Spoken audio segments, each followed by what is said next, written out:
Ya, Assalamualaikum warahmatullahi wabarakatuh. Perkenalkan, nama saya Syafur Rahman. Saya dari kelompok 8 praktikum Statistika 2.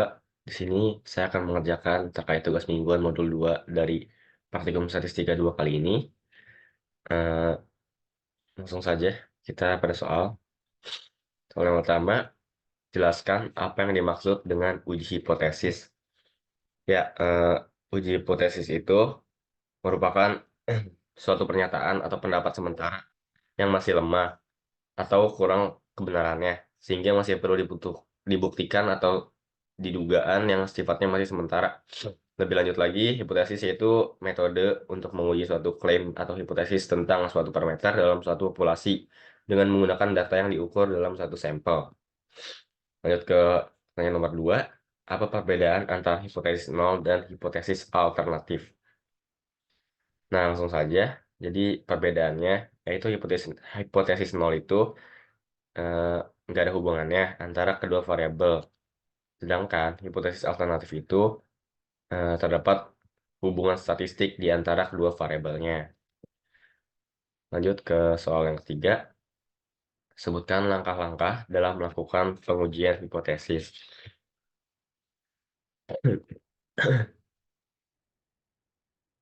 Langsung saja. Yang pertama, kita menentukan hipotesisnya. Terus yang kedua, kita menentukan tingkat signifikansi alfanya. Terus yang ketiga, kita pengujian statistiknya. Terus yang keempat, daerah kritis, H0 diterima atau H0 ditolak. Lalu variabel keputusannya H0 diterima atau ditolak. Nah, untuk mengukur bagaimana H0 ditolak atau diterima, ada dua cara. Yang pertama, membandingkan nilai P dengan nilai alfanya. Terus yang cara kedua yaitu membandingkan nilai parameter dengan nilai pada tabel. Lanjut, soal yang ketiga, sorry, lanjut soal yang keempat, yaitu jelaskan perbedaan antara left tail test, right tail test, dan two tail test. Langsung saja.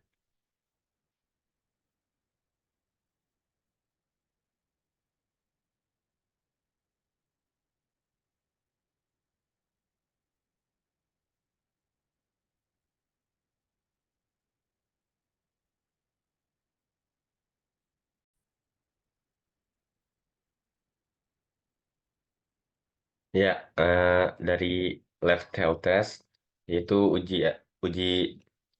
ekor kiri dengan satu sisi, yaitu digunakan ketika hipotesis alternatifnya menyatakan bahwa nilai sebenarnya dari parameter yang ditentukan dalam hipotesis nol lebih kecil dari klaim hipotesis nolnya.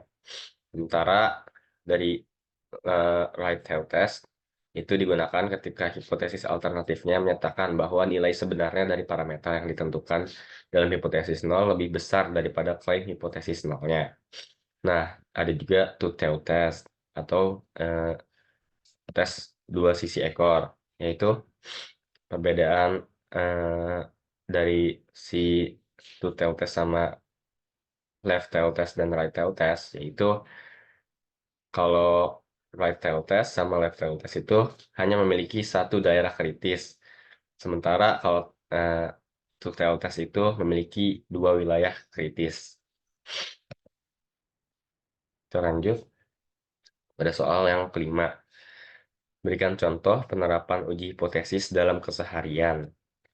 Nah, di sini contohnya yaitu penjualan tiket konser.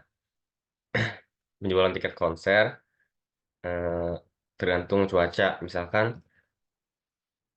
penjualan tiket konser saat hujan, apakah terjualnya sebanyak saat eh, penjualan tiket konser saat tidak hujan, ataupun penjualan tiket konser saat musim hujan, apakah sebanyak terjualnya tiket konser selagi musim kemarau. Tuh.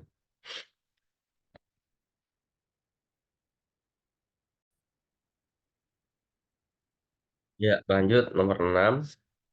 Y Company mengklaim bahwa pada setiap produk biskuit yang diproduksi mengandung paling banyak 3 gram lemak jenuh. Asumsikan jumlah rata-rata aktual lemak jenuh per biskuit adalah 3,125 gram dan standar deviasi sampelnya yaitu 0,5 gram. Pada tingkat signifikansi 0,05, berapakah probabilitas produk tersebut memiliki tipe 2 error atau kesalahan tipe 2 untuk ukuran sampel 40 biskuit? Nah, langsung saja kita menuju ke softwarenya. Sini kita menggunakan RStudio, kita buka.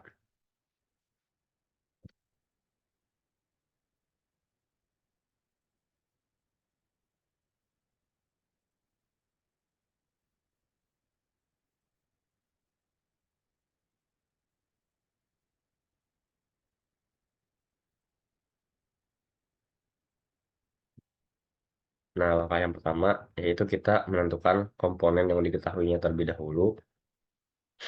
Tadi di sini diketahui bahwa jumlah datanya itu ada 40 atau jumlah biskuitnya dan signifikansinya 0,5. Ini kita masuki dulu.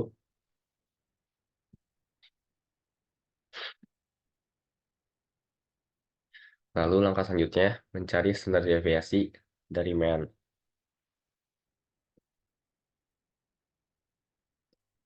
Nah, rumus seperti berikut. Sam sama dengan sigma dibagi SQRT atau nilai N-nya. Nanti kita masukin. Nah, di sini ketahui bahwa nilai SAM-nya itu 0,079. Lalu kita akan menghitung lower bound-nya atau batas bawah dari rata-rata sampelnya.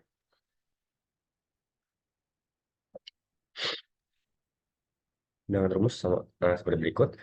Alpha-nya itu 0,05 dan M itu 3. Yang ini lemak jenuh yang diketahui itu ada 3. Lalu Q sama dengan Q norm, alpha min sama dengan M, standar deviasi sama dengan sum, dan lower tail itu false. Lalu kita run.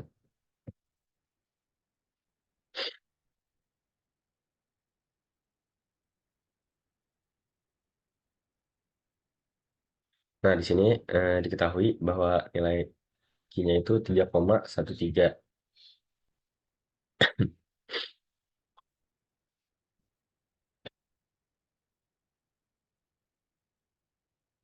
Nah, selanjutnya yaitu mencari probabilitas kesalahan tipe 2-nya. Rumusnya adalah seperti berikut.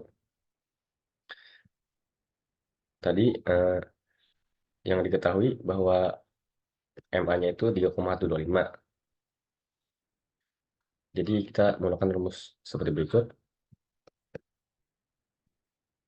Kita run.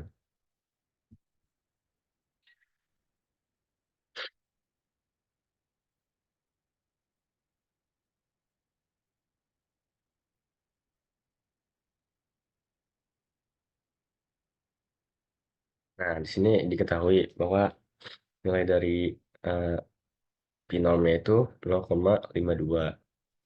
Jadi dapat kita simpulkan bahwa standar deviasinya itu 0,079. Lalu eh, batas bawah dari rata-rata sampelnya itu sebesar 3,13 dan eh, probabilitas dari kesalahan tipe 2-nya itu sebesar